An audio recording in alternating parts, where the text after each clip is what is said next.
வணக்கம். நீங்கள் இணைந்திருப்பது வடக்கின் குரல் செய்திகளுடன். மன்னாரில் நினைவு கூரப்பட்ட முள்ளிவாய்க்கால் தமிழின அழிப்பு நாள். தமிழின படுகொலையின் 16ஆம் ஆண்டு நினைவேந்தல் நிகழ்வு இன்றைய தினம் வடக்கு கிழக்கு தமிழர் பிரதேசங்களில் நினைவு கூரப்பட்டு வரும் நிலையில் மன்னாரிலும் நினைவு கூரப்பட்டுள்ளது. தமிழ் தேசிய வாழ்வுரிமை இயக்கம் ஏற்பாடு செய்த முள்ளிவாய்க்கால் தமிழின அழிப்பு நாள் இன்றைய தினம் நினைவு கூரப்பட்டது. தமிழ் தேசிய வாழ்வுரிமை இயக்கத்தின் தலைவர் VS சிவகரன் தலைமையில் மன்னார் பஜார் பகுதியில் இன்று காலை 9 மணியளவில் குறித்த நினைவேந்தல் இடம்பெற்றுள்ளது. இதன்போது இறுதி யுத்தத்தில் முள்ளிவாய்க்காலில் உயிர்நீத்த உறவுகளை நினைவு கூர்ந்து பொது சுடர் ஏற்றப்பட்டு மாலை அணிவித்து மலர் தூவி அஞ்சலி செலுத்தப்பட்டது. இதனைத் தொடர்ந்து முள்ளிவாய்க்கால் நினைவு கஞ்சி பகிரப்பட்டது. குறித்த நினைவேந்தல் நிகழ்வில் அருட்தந்தை S ஜெயபாலன் குரூஸ், மன்னார் மாநகர சபையின் முன்னாள் தவிசாளர் ஞானப்பிரகாசம் ஆண்டனி டேவிசன் உள்ளடங்கலாக சமூக செயற்பாட்டாளர்கள், பொது அமைப்புகளின் பிரதிநிதிகள் என பலரும் கலந்து கொண்டமை குறிப்பிடத்தக்கது. பலத்த மழை தொடர்பில் எச்சரிக்கை.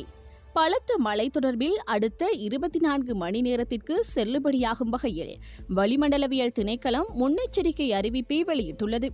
நாட்டின் பல பகுதிகளில் 100 மில்லிமீட்டரிலும் அதிகரித்த மழை வீழ்ச்சி பதிவாகக்கூடும் என வளிமண்டலவியல் திணைக்களம் தெரிவித்துள்ளது. இந்த அறிவிப்பு இன்று காலை வெளியிடப்பட்டுள்ளது. மேல் சப்ரகமுவ மற்றும் வடமேல் மாகாணங்களிலும் காலி, மாத்தறை, நுவரெலியா மற்றும் கண்டி மாவட்டங்களிலும் அவதானமாக இருக்குமாறு குறித்த அறிவிப்பில் அறிவிக்கப்பட்டுள்ளது.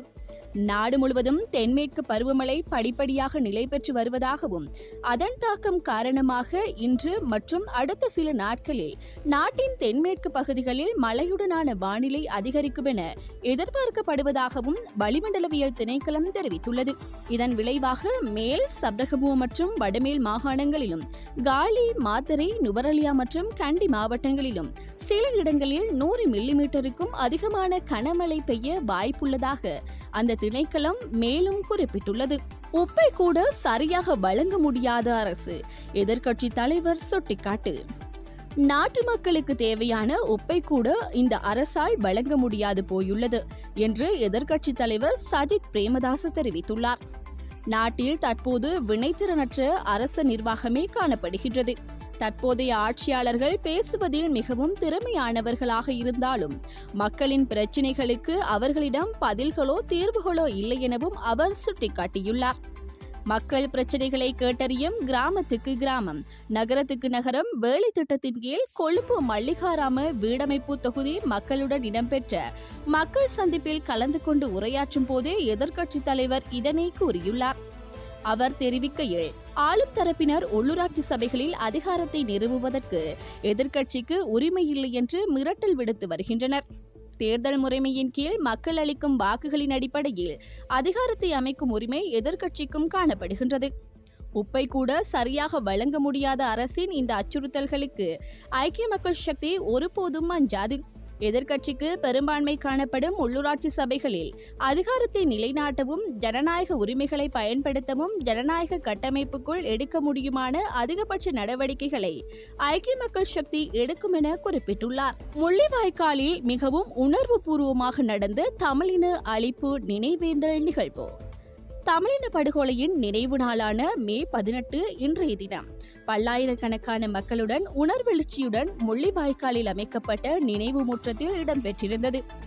2009ஆம் ஆண்டு யுத்த காலத்தில் படுகொலை செய்யப்பட்ட மக்களை ஒவ்வொரு வருடமும் மே மாதம் 18ஆம் தேதி நினைவு கூர்ந்து உணர்வெழுச்சியுடன் உறவுகள் அஞ்சலி செலுத்தி வருவது வழக்கமாகும். அந்த வகையில் இன்றைய தினம் முள்ளிவாய்க்காலில் அமைக்கப்பட்ட நினைவு முற்றத்தில் யுத்தத்தின் போது கொல்லப்பட்ட உறவுகளுக்கு அஞ்சலி செலுத்தும் நிகழ்வு இடம்பெற்றிருந்தது. காலை 10:15க்கு தவத்திரு அகத்தியர் அடியார்களால் கொள்கை பிரகடனம் வாசிப்புடன் ஆரம்பமாகிய குறித்த நிகழ்வில் காலை 10:29க்கு நினைவொலி சத்தம் எழுப்பப்பட்டு 10:30க்கு அகவணக்கமும் அதனைத் தொடர்ந்து பொது சுடர் ஏற்றப்பட்டது. இறுதி யுத்தத்தில் மனைவியையும் 2 பிள்ளைகளையும் இழந்த முள்ளிவாய்க்கால் மேற்கினை சேர்ந்த வீரசிங்கம் ராசேந்திரா அவர்களால் பொது சுடர் ஏற்றப்பட்டு சமநேரத்தில் ஒற்றுமை சுடரொளி ஏற்றப்பட்டு இறுதியிலே மலர் வணக்கம் செலுத்தப்பட்டிருந்தது. குறித்த அஞ்சலி நிகழ்வில் பல்லாயிரக்கணக்கான மக்கள் ஒன்று திரண்டு படுகொலை செய்யப்பட்ட உறவுகளுக்கு அஞ்சலி செலுத்தியிருந்தமை குறிப்பிடத்தக்கது. கொழும்பில் கனமழை, நீரில் மூழ்கும் 20 இடங்கள் அடையாளம். நாட்டில் சீரற்ற வானிலை தொடர்ந்துள்ள நிலையில் அதிக மழையினால் கொழும்பு மாநகர சபைக்குட்பட்ட பகுதிகளில் நீரில் மூழ்கும் 20க்கு அதிகமான இடங்கள் அடையாளம் காணப்பட்டுள்ளன.